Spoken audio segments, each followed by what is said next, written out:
আর সংসার নষ্টের জাদু কারো উপর করা হলে সাধারণত তিনটি আলামত তার মধ্যে প্রকাশিত পেয়ে যায়। আপনারা হয়তো অনেকেই ভাবেন যে সংসার নষ্টের আবার জাদু হয় কিনা। দেখেন, সংসার নষ্টের জাদু বর্তমানে অনেক ব্যাপকভাবে হচ্ছে এবং রাসূল ইসলামের উপর পর্যন্ত জাদু হয়েছে। জাদু অনেক সত্য একটা বিষয়। লাবিদ বিন আসাম আল্লাহর হাবিব সাল্লাল্লাহু আলাইহি ওয়াসাল্লামের উপর জাদু করেছিলেন এবং কি আল্লাহর হাবিব সাল্লাল্লাহু আলাইহি ওয়াসাল্লাম জাদুর প্রভাবে এতটা রোগাক্রান্ত হয়ে থাকতেন, প্রায় সময় আল্লাহর হাবিব সাল্লাল্লাহু আলাইহি ওয়াসাল্লাম বিছানায় পড়ে থাকতেন অসুখ হয়ে।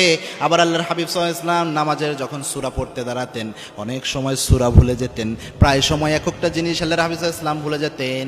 অবশেষে জিবরাইল আমিন এসে জানালেন, ইয়া রাসূলুল্লাহ, আপনার উপর জাদু করা হয়েছে। লাবিদ বিন আসাম তার উপর জাদু করেছিলেন। সুতরাং জাদু একটা সত্য বিষয়, আমাদের উপরে যে কেউ করে ফেলতে পারে।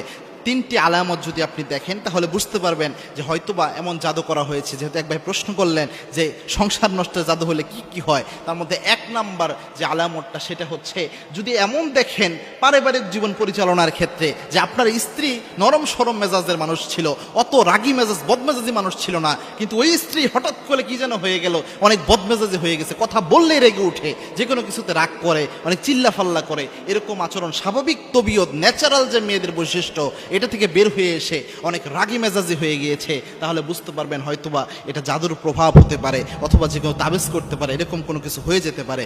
দুই নাম্বার, যদি কোনো স্ত্রীর মধ্যে এটা লক্ষ্য করেন যে ওই স্ত্রী আমলে নামাজে বা যে কোনো আমলে কোনো আগ্রহ পাচ্ছে না অথবা স্বাদ পাচ্ছে না কোনো কিছুতে, এরকম যদি হয় যে নামাজ পড়তেছে, নামাজ পড়ার ক্ষেত্রে উদাসীনতা তার মধ্যে কাজ করে, অনেক সময় নামাজ কাজা করে ফেলতেছে, অনেক সময় নামাজ যে পড়ে সে বলতেছে নামাজে কোনো স্বাদ নাই, অথবা কোনো মা বোনও যদি আপনি অনুভব করেন এই জিনিসগুলো আপনার মধ্যে রয়েছে, তাহলে বুঝতে পারবেন যে হতে পারে এটা একটা জাদুর প্রভাব। কারণ আলেমরা প্রেসক্রাইব করেন এটা জাদু হলে এই আলামতগুলো প্রকাশ পায়। তিন নাম্বার হচ্ছে যে যদি শরীরের মধ্যে অযথা কোনো ব্যথা দেখা দেয়, অর্থাৎ কোনো রোগ ব্যাধি নেয়, আপনি চিকিৎসা করাচ্ছেন কোনো রোগ ব্যাধি বের হয় না, কিন্তু মাথা ব্যথা, শরীর ব্যথা প্রায় সময় এটা দেখা দিচ্ছে, কিন্তু আপনি খুঁজে পাচ্ছেন না যে এরকম কোনো কিছু দেখা দিচ্ছে, তাহলে বুঝতে পারবেন যে আপনার উপরে জাদু হতে পারে। এবং জাদু হলে অনেক মেয়েরা এমন হয় যে স্বামীকে সহ্যই করতে পারে না, স্বামীকে দেখলে মনে হয় যে জম দেখতেছে, এরকমভাবে ট্রিট করে। এরকম আচরণ যদি কোনো মেয়ের মধ্যে দেখেন তাহলে বুঝতে পারবেন জাদু করা হতে পারে। সেক্ষেত্রে কয়েকটা আমল রয়েছে, বিশেষ করে আয়াতুল কুরসির আমল তো